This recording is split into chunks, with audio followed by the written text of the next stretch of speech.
Welcome to this week's Liverpool.com podcast, where we did think we were over the hill and far away, but it turns out that Joel Rabinowitz still works Liverpool games in which they lose habitually. Dan Morgan, Joel and Ollie, Connolly for this one.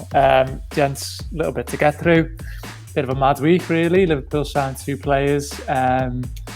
Liverpool got 2 wins in London, and then last week has just completely crippled the mood and the momentum going into Manchester City.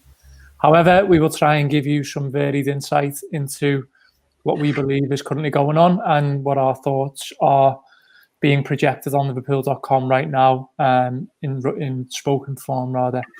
So yeah, I dig into Brighton and some of the post-mortem around that then.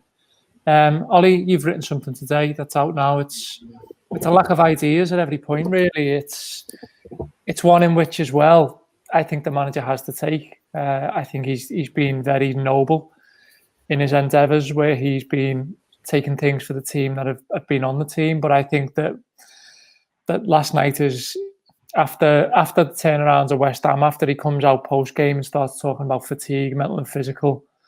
I think there's no other place to look really than himself after that one. Yeah, it's important to note that Brighton was different than the other games that have been sloppy recently. This one to me was almost all coaching staff and tactically based, more so than even West Ham, Newcastle, West Brom. In those games, they did create some chances, and you cannot legislate as Jurgen Klopp, Divock Origi running through on goal and smashing the ball against the bar. You know, your job is to get players into the final third with options. That is the job of a coaching staff. Get them there with options. And last night they had no options. The game plan was brutal. Graham Potter essentially outcoached them. And there was not even a recognition 10 minutes in, 15 minutes in, 25 minutes in to try and change anything. And then even into the second half, you've mentioned on our morning call today that opening 5-10 minute spell where you expect a real burst of just something, even something different, or at least bringing some energy to the proceedings, because there was no urgency last night, that you would expect something different in that first 10 minutes. There was nothing, and again he waits on the substitutes. It's waiting. It's let's give it 5 more minutes, and just that kind of mentality has been there all season long. Let's just give it 5 more minutes, give it 6 more minutes, let's wait 7-8 minutes, and all of a sudden you're looking at your watch and it's 15 minutes to go. They're 1-0 down, and suddenly let's send Divock on and hope for the best. It's just not good enough, and that they got completely out-schemed, technically, by Graham Potter's staff in a way that they have not had their pants pulled down like that. I can't even think of the last time that happened, where it was just chess pieces on a board and they found no answers. They weren't ready for it from the kickoff, and they found no answers on the fly, which is their whole thing. Let's give it 15 minutes, settle into the game, and then we can tweak things from there. And they found no answers all night. I think that's what's really frustrating for me, Joel, is that at each point in which you expect Liverpool to turn a little bit of a screw, they don't.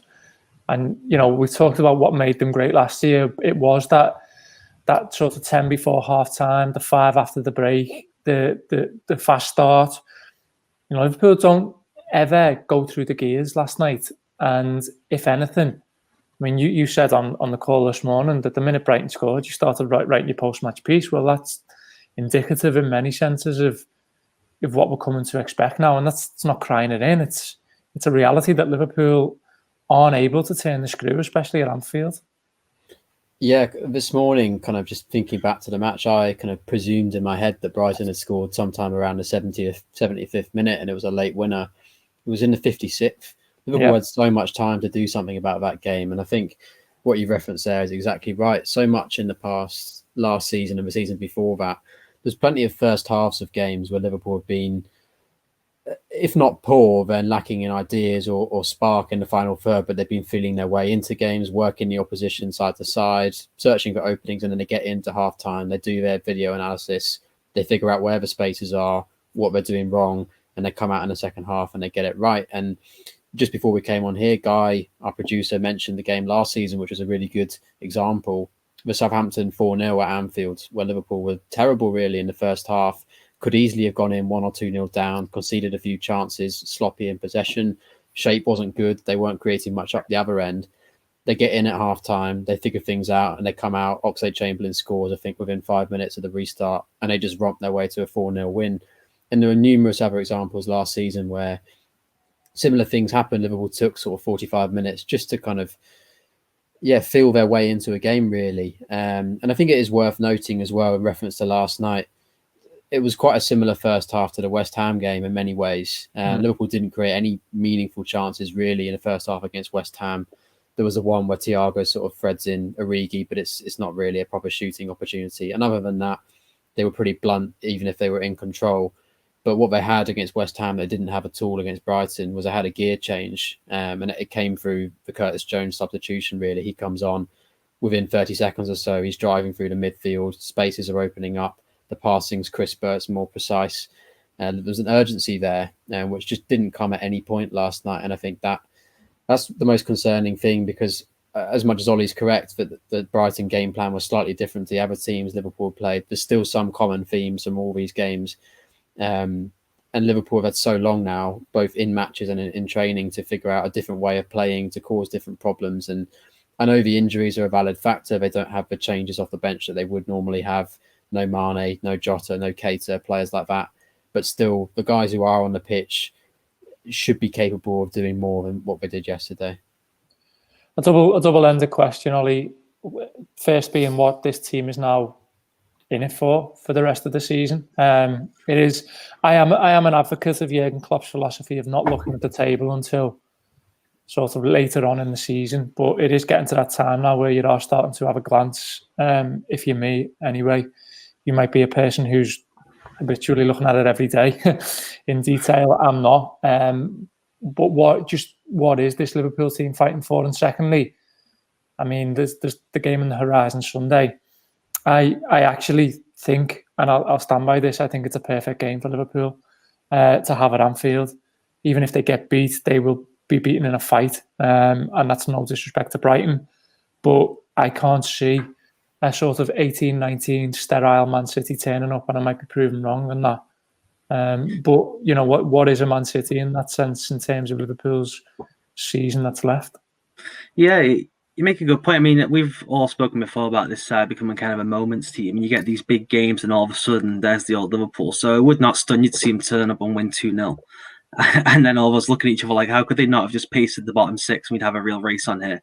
I'm quite confident that once they get Jota back, if Alisson can stay healthy for most of the season, as you bet in Kabak and Davis, that you finish second by 3-4 points. I still think that's perfectly doable. The thing for me is just I cannot see any way City slow down now. And I think any chance of the title is gone. And it's what is that gap? And can you finish second? And is it kind of there's progress throughout the second half of the season where you either find some new tactical wrinkle or just clicks with the group you have? And it was just a case of once you got Thiago settled and Jota was back, that was all you needed. And that then you can build and go again for the next season. I do think that City's season last year is really instructive in so much as if you remember back when they got beat by Lyon and it was kind of the world is tumbling down and they're going to press the Messi button, they're going to go and sign Koulibaly for 80 million quid, will Pep leave for Juventus? They just kind of settled down, they doubled down their model, they signed second-tier European players basically, which is what they've done throughout. They let those guys become megastars at City rather than going and signing Koulibaly or going and signing Lautaro from Inter Milan, like mega big name players. And they adjusted their playing model a little bit and then they're back again. And they let guys like John Stones come back into form, Bernardo Silva, and they just kind of took a gap year. I think it's just really hard now to go 3 years in this league at this level. I think it's just mentally exhausting. When he talks about mental fatigue, I think there's a little bit of a cop-out mid-season because they've had prolonged periods without playing more so than even City have had, and more so than United have had too. They've had more breaks than most of the teams around them. I think he's talking about the 3-year run, the 4-year run, the 5-year run. I think teams at the top level in Premier League having kind of a gap year where it's like just slow down for a season, settle down.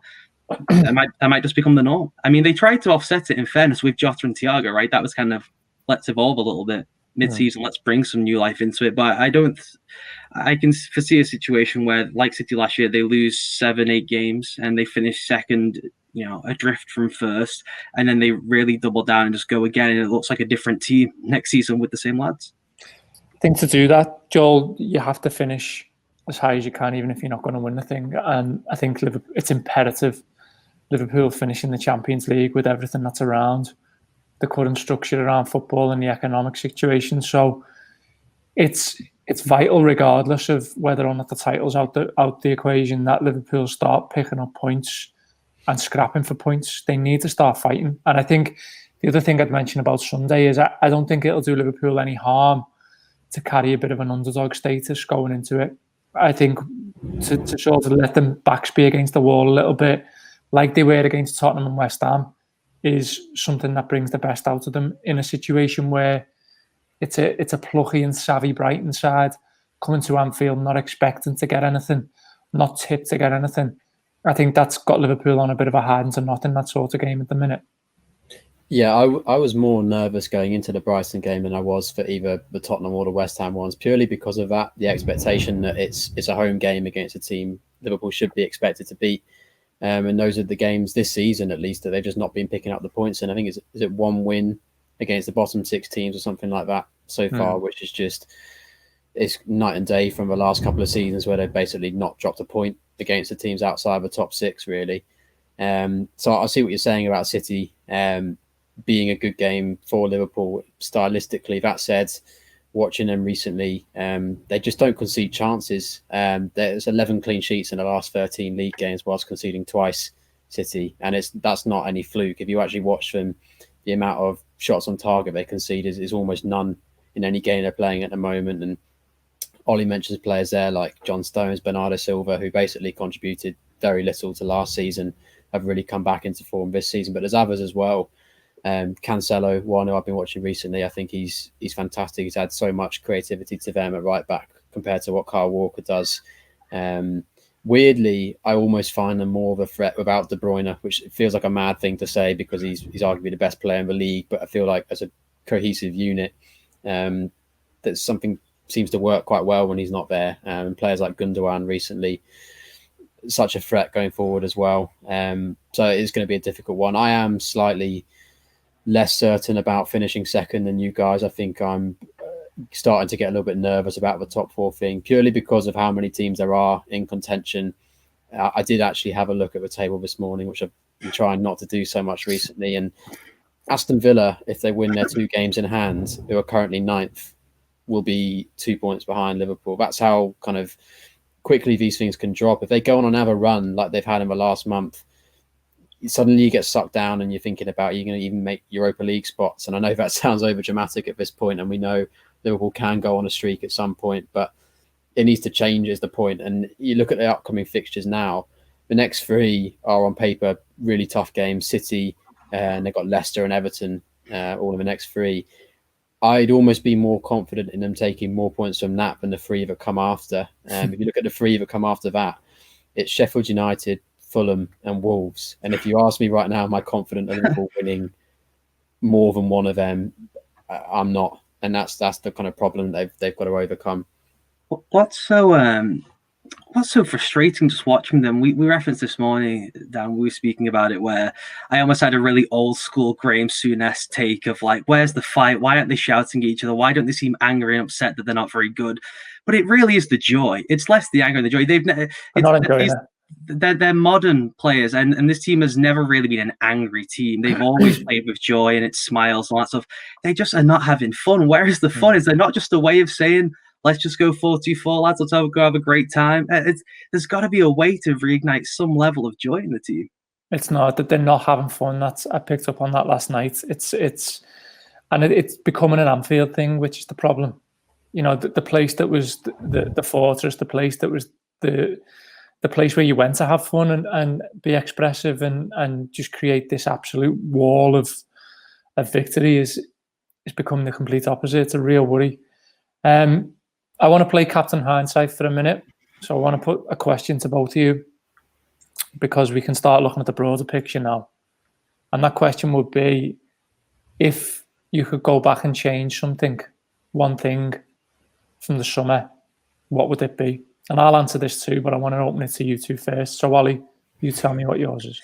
Well, I'm going to steal one from our comment section here, which is where I originally thought of like doing some hindsight type stuff. Someone left a point in our comment section about if you had just tried to bed in Nat Phillips and Reece Williams early on, and you had just accepted that, look, Joel Matip is unreliable, fabulous player, sincerely one of the 6 best defenders in Europe, I think, all-around skill set when he's at his absolute best, but understanding that he's going to miss 1 game here, 2 games there, never thinking, ideally that he'd get a ligament injury this bad where he'll be ruled out for the whole season, but you just know he's going to miss a ton of games.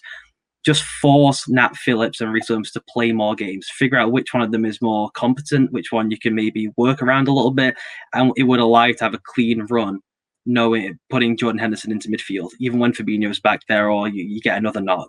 That you would just shuffle more of the focus into Nat Phillips, play yourself through some issues, figure this out. And I think that is a real point, because Matip was always going to go down at different spots. And by moving Henderson out midfield, you saw last night, most of their creativity came from rolling the ball back to Henderson and him whipping the ball over the top, or him driving out from the back. He tried to play through Firmino, 30-yard pass along the floor, and that was when he was at his best stepping forward.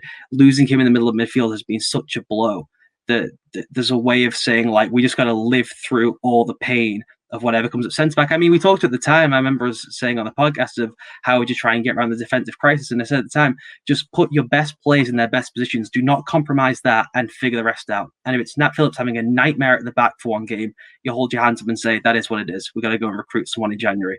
But by shuffling the pieces around, I think it's compromised more than they'd hoped for.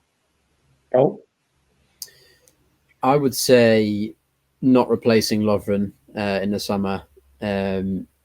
I think selling Lovren, I didn't have a problem with, because again, people have said, "Oh, we should have kept him for this season." It's quite probable he could have been injured as well. That's something that we kind of easily forget looking back, but he was just as unavailable as a lot of Liverpool's kind of injury-prone players, really. But I think going into the season, we've spoken recently about Joel Matip, like Ollie said there. You almost have to not categorise him as a proper squad option going into the season. So people said, oh, we're going into the season with 3 senior centre-backs. We've got Van Dijk, Gomez and Matip. We didn't really. We had 2 plus Fabinho as an emergency option. So I think that was a bit of an oversight. And it's not, I know the purpose of his game is captain hindsight, but I think you could have said at the time it was a big risk not to kind of do anything about replacing Lovren then. And that's one where you wonder if, say, they'd gone for Kabak, who was linked strongly in the summer as clearly a player they had long-standing interest in. If they brought him in then, and I know the money was potentially more of an issue then, but if they could have done something like a season-long loan, like they've done now for half a season with an option to buy at the end of the season, then they could have at least bedded him in now, and he wouldn't be coming into a huge pressure situation where he's realistically now going to play quite a lot more games than he probably ever would have thought joining a club of Liverpool's stature. If you had Kabak from the start of the season as Liverpool's 3rd or 4th choice, you give him 5 or 6 months just to learn the system, no particular spotlight on his name, then I think you could never have foreseen the injury crisis, obviously.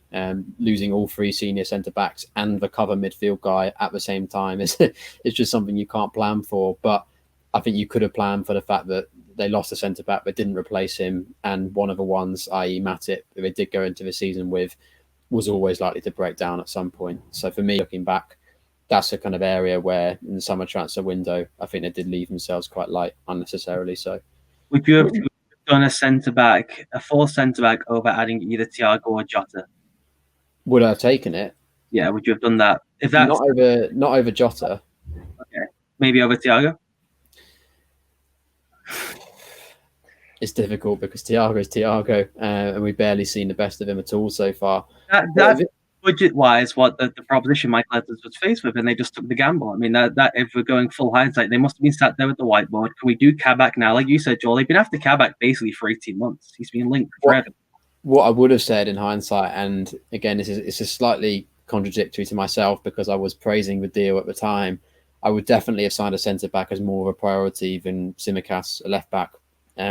Because I think there are ways you could have got around that. If you wanted to rest Robertson, you could just play Milner there for a game, or shift Trent across even. There's other midfielders in the squad who you wouldn't mind. Oxlade-Chamberlain, maybe even Henderson. Wouldn't be ideal, but you could at least get through a game or so with them just to give Robertson a rest. I think that 11 million for Tsimikas, if I could change it now, I would rather have bought a 4th choice centre-back. But again, that's partly because we've not even been able to use Tsimikas because he's also been injured like everyone else. Okay, my answer would actually be I wouldn't actually change anything. And I think you both make valid points, very valid points, but I just think that the amount of, nearly swore then, bad luck we've had handed to us over this season, the course of the season, no one could plan for. And I think, all being said, yeah, I think last night was one they have to take on the chin. But you even have to put things like the schedule into this, into how condensed it is, into the fact that there's no turnaround, and the games just keep coming and coming. That's inevitably going to happen. And I just think this season, probably since last March, even I'd go as far back as to say since COVID became the pandemic, it has basically worked against Liverpool unlike any other club. I think it's fair to say that Liverpool in world football have suffered the most, and I'm not talking about financially or anything. I just mean in terms of everything it was built on, everything that it stood for to make it tick has been in many ways decimated by this whole thing. And yeah, there's more important things going on, and I appreciate that.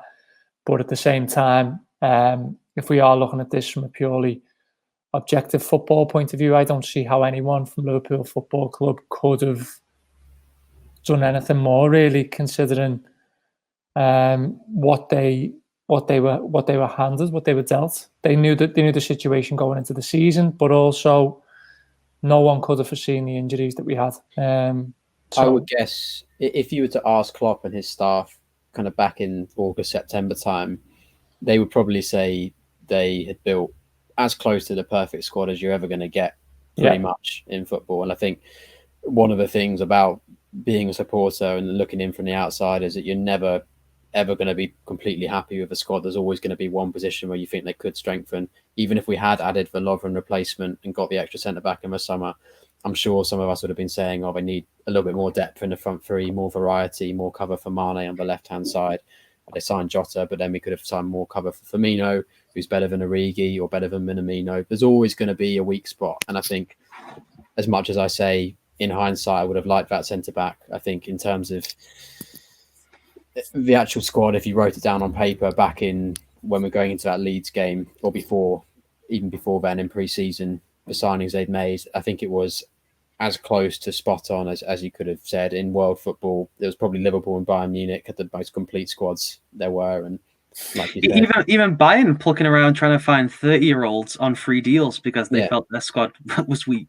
So they had by far the best. If you just go too deep at every position, talent to budget, Chelsea's wasn't cohesive. They might have the best just squad in terms of name and talent. But yeah, there's no one else had anything quite like what they built. I mean, it just got decimated by injuries and COVID and all of it. And at that time, we were having conversations as well about how they had too many midfielders. They had a surplus of options. There was 8 or 9 senior midfielders battling for 3 places. And look how that's turned out this season. We've been scratching around. Curtis Jones has had to play about 15, 20 games because there's been nobody else. And he's done brilliantly when asked to step up. But those are the conversations we were having only a few months ago. So, yeah. I think I'd agree as well. You know, look at this Liverpool side at the start of the season. And you've got a side who basically won the European Cup and the Premier League in 2 seasons in a squad there. And you've just added Thiago Alcantara. And you've got this guy from Wolves who the whole league has slept on for 2 years. And I think you're right. I think, you even go back to that sort of lineup against Everton at Goodison, and barring Alisson in goal, you're looking at it going, we've completed this. This is football done. Like we will wipe the floor with it. The thing you can point to, I think, because I agree on they've been hit more than anyone. I think the schedule thing is a bit tough because other teams have had more difficult schedules. Everyone has been hit by the schedule. Sure. Well, Brighton looked really sprightly last night. They've played just as many games in such a condensed amount of time. The crowd, I take the point on the crowd. There's no football club on earth right now because Dortmund's not flying the way they would normally fly that has the same fan manager team connection that almost acts as one unit when they're at home, which is how you rip off 68 games at home the way they did. I think where they may have missed a trick, if we were really nitpicking, which is what the point of the exercise is maybe moving out the second tier and just saying, just for the sake of freshening things up, Shaq and Origi have to go. We'll just bite the bullet on taking the financial hit. We don't know what the market's going to look like in a year anyway. What will that do to their reputations? Could you sell Origi for 30 million quid now anyway? In the summer, perhaps not. Maybe just shaking for shakes up sakes at that level where you then get in a new batch of hungry, haven't done anything. Like you said, won European Cups, won Premier League titles. bring in a group of lads who have not done that stuff to maybe push and maybe bring some of the energy around the training ground on a day-to-day basis that you need. I think so much of it just has to be in the training. Klopp's spoken about it a bunch, how they just haven't had time to work all season. It's been tactical stuff, it's been whiteboard stuff, and it's been basically recovery that they haven't felt with guys coming in and out of the team, that they've been able to do any kind of traditional work that they would normally like to do. So what you're saying, Ollie, is I've copped out of the answer. Yes. Fair enough. I have to be fair. Well, okay. Look, let's look a little bit further then, because there's an evolution and a transition with this side that is majorly on the horizon here. When does that now start, or has it started? What do you think? I would go down with the ship. I understand, like Joel was saying before, we were talking to Guy before we came on air about at what point do you get to, particularly with the front three, where you look at the ages, you look at the contracts you're going to have to sign in 2 years. For Alisson wants a new deal, they're talking to him. You've got to do the Van Dijk deal. You don't know what player you're getting back with Van Dijk. Hopefully it's the same Van Dijk. Who knows? Do you sign that deal before and afterwards? Will he sign it afterwards? You're running down the clock to 2023 then and giving them all the leverage. You've got Salah, you've got Mane, you've got Firmino, and they're all on the same age. And when do you start kind of shifting out of that age profile into this Kabak age group, which is 20, 21, 22, 23, which is where you get the Upamecano interest? I would trust these guys to go again. So like I said earlier, have the gap here like City had, and to come back just venomous, fire-breathing, rip the league apart next season, go and try and win a European and league double. These guys are competitionaholics. These guys are way too competitive to just roll over for the rest of this season, roll over for the rest of the Liverpool time. I understand they operate in a different marketplace to Barcelona, Real Madrid, Man City, who can just roll contracts out till 31, 32, 33 and not be bothered about the resale value. But I think there's such a bigger picture thing here in terms of the ownership, how FSG is going to bring their money back in, which I don't think is through player transfers. I think it's selling of parts of the club as opposed to having to sell Mohamed Salah to fund new signings. I think you look at this group and you say, we roll with these guys until they're 32. We roll through their whole peak years and we try and rip out as many trophies as possible, and we'll make the money up on the back end, and we'll make it up in sponsorship deals, and we'll make it up in TV revenue, and we'll make it up in the Super League, and we'll make it up in selling parts of the club. Then we have to move Mohamed Salah out for 120 million to then gamble on signing Jadon Sancho and hoping it clicks. I just would roll with this group till the very end. Joe? I think that process of transition has already begun, really, almost without us noticing it in some aspects. I think definitely at both ends of the pitch. The Kabak signing being one, he's 20. We don't know if we're going to have him next season, but if all goes well, he's one who definitely kind of lowers the age profile. Jota's only 24, again, is going to play a more prominent role over the next few years moving forwards. I think it's also possible, given how well he's done at Blackburn this season, he's been one of the best players in the Championship by all accounts, that Elliott plays a role kind of not dissimilar to how we've seen with Shaqiri, Origi this season, where he's kind of one of the first subs off the bench and is playing kind of a substantial amount of league games. If he comes back and carries on the way he's been performing there. And again, he's 17, 18. So that's part of our whole transition process. I think at the back and up front, I think I agree with Ollie. I don't think there's any need to do any major overhaul, selling players, bringing new ones in. Some incremental investment would be good. One or two players here and there. I think the midfield is where there is probably the most scope for churn in terms of personnel, because there's three individuals there you look at straight away where there's a massive question mark over. Wijnaldum, who we probably won't have, it looks like, going into next season, unless something happens with a contract, which looks increasingly unlikely. Milner, 35 now, he'll be 36 by next January. His role is going to increasingly diminish in terms of at least playing time. He'll still be an important part of a dressing room. And there's definitely a conversation about Keita, because we're going into his fourth season as a Liverpool player come the summer. I think Liverpool needs to kind of weigh up whether that's something they want to countenance or whether they just cut their losses and accept that talented player just didn't work out because of the injuries and need someone who can actually play 30, 40 games a season. So if you're losing those three, that's already at least one, probably two transfers that you need to do there. And I think that's where you will see more players in that sort of 22 to 26 age bracket that Liverpool need to target, who are on that brink of making a next step. Basically finding the Jota in midfield, I think, is probably where I'd look to target as part of that transition. Okay, Joel, you've started a piece on Liverpool.com for later on about 4 things that would fix. 5, in fact. 5? Ah, 5. Yeah. 5 things that would fix things at Liverpool right now. So just tell us what they are. Yeah, in the spirit of China, not give up on everything and breathe some positivity into what remains of this season. One of which I think is a really obvious one that we talk about almost every game at the moment, but Jota. It kind of got lost yesterday amid the misery of the Brighton game, but Liverpool did actually release some pictures and videos that show that he does still exist. He's still alive. He's out running, no knee strapping or anything like that. Klopp was asked and was quite sort of non-committal, saying that it's a couple of weeks roughly. But I think we can probably safely say by the end of a month, we can look at having Jota in and around the squad, which makes him probably an option for the second leg of a Leipzig game. Of a Leipzig tie even. And I just think it might take him a while to reach the levels he was at before his injury, but even just as an option off the bench, it'll be massive to have someone like him back in and around the squad.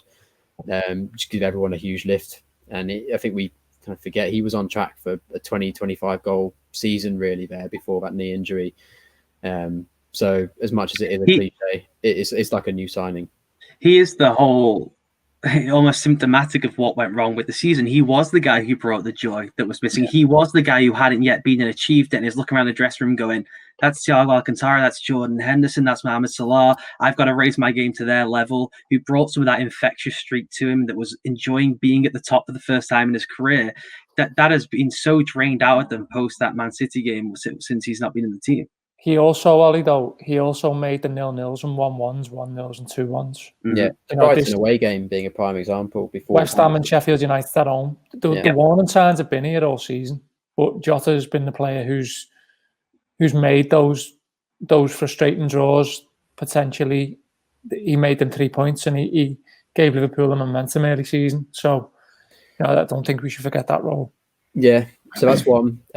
Champions League back again this month, I think is massive. So much of this team and their entire journey together has been built on European performances. And I think one of the great things about Champions League football in general is that league form doesn't really matter. It's its own competition, 2-legged ties, anything can happen. And this team has so much collective experience, not last season, but in the last few years of getting deep into that competition and negotiating those 2-legged ties. And as much as they've got problems with injuries and the form in a league has been erratic, you would still back them on their day against almost any team, I think, over 2 legs, especially if they can get some players back like Jota over the next few weeks. And if they can, and it won't be easy because Leipzig are a great team with a great manager, but if they can get their way past that, you're then only 4 games away from a final or 2 games away from a semi-final, a chance to reach the final. And I just think it's so important this season that they have things to look forward to. If, as it seems, the title is sort of slipping away,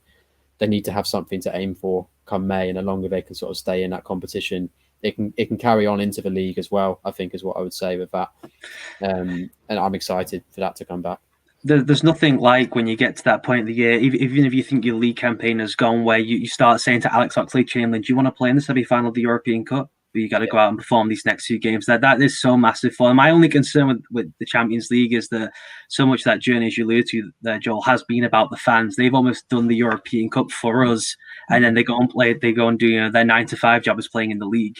That does concern me a little bit, that the lack of energy won't be there because of the no fans. There's some talk of these 2 Leipzig games being played in London as well, if the travel restrictions don't allow it. So that make it even weirder. Laughing, great record in Europe. Be laughing. Yeah. A couple of other linked ones as well.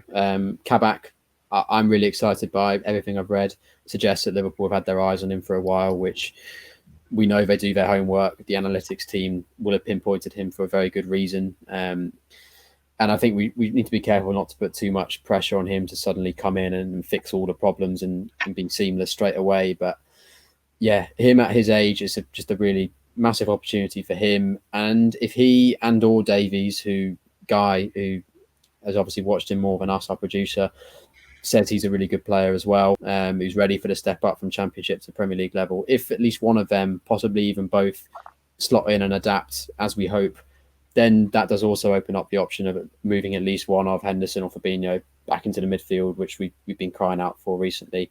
Because so much, I think, of the last couple of months that has been an issue for all kinds of reasons, not least stylistically, but also because Klopp's had to play the same midfielders constantly. He's had to play the same fullbacks constantly because he doesn't want to change the entire back four. It's been because the centre-back issue has resulted in two positions being weakened, basically. And I think you also see the best of Thiago if you get one of those guys back into midfield. So I think those two things are linked. Kabak and Davies, if they can kind of slot in and adapt well, and also the knock-on effect for the midfield. Because you look, last couple of seasons, so many of Liverpool's best performances have been with a Henderson-Fabinho axis, and that has just been completely ripped away over the last few weeks. Yeah, I agree. I think one of Liverpool's lesser problems is actually defending in a formative sense. I think they've got a much bigger problem in sterile midfield passing, and this notion that it's side to side, middle third, attacking third, and teams are just going to sit in and absorb it. I think if there's a priority for Liverpool, and if it's going to be a case that those are the scenarios that play out for them for 80% of the rest of the season's games, then I think taking a chance on two new signings at centre half, if they both stay fit, isn't the worst idea. I think it'll be interesting to see. I'm interested to see what both of them are like in possession, because I think that's where if we are trying to envisage Liverpool getting better, creating more space, being more productive on a football pitch, I think they've got to start taking arguably more chances along the back line. They've got to start drawing teams onto them and then playing through the press. And it's really easy for someone like Burnley to just say, well, we're not going to engage there. But eventually you'd be able to engage them at some level. And that's got to maybe start with your back four, and then perhaps if you can get Fabinho, Henderson back in that midfield, then it comes from them too. Because the thing you're missing with Fabinho is he's got that lovely little sort of arched diagonal clip ball in him that he hasn't used at all at centre back, which is interesting. And the numbers back it up. A lot of what he's done has been on the floor as well. Yeah, it is strange, and I think it goes back to sort of the usage question around Liverpool's midfielders. But I think there are times when I think there's probably 70% of Liverpool's home games left to play in the league where you could probably get away with not playing Gini Wijnaldum if you didn't want to, for example. A couple of things I would add on the Henderson Fabinho back into midfield thing that massively helps with. I think people talk about Liverpool lacking creativity in midfield. Creativity doesn't just have to come from someone playing a through ball or dribbling past other players. Part of why Liverpool have been so relentless attacking over the last couple of seasons with Fabinho and Henderson is because they can pin teams back and keep them trapped in their own final third, because they just mop up the loose balls. They stop their counter attacks. And now if you look at Liverpool's midfield now is so lightweight. If you look at the average height of Thiago, Wijnaldum, Milner, sort of like 5'9" or something like that, and they're all kind of quite small, diminutive guys.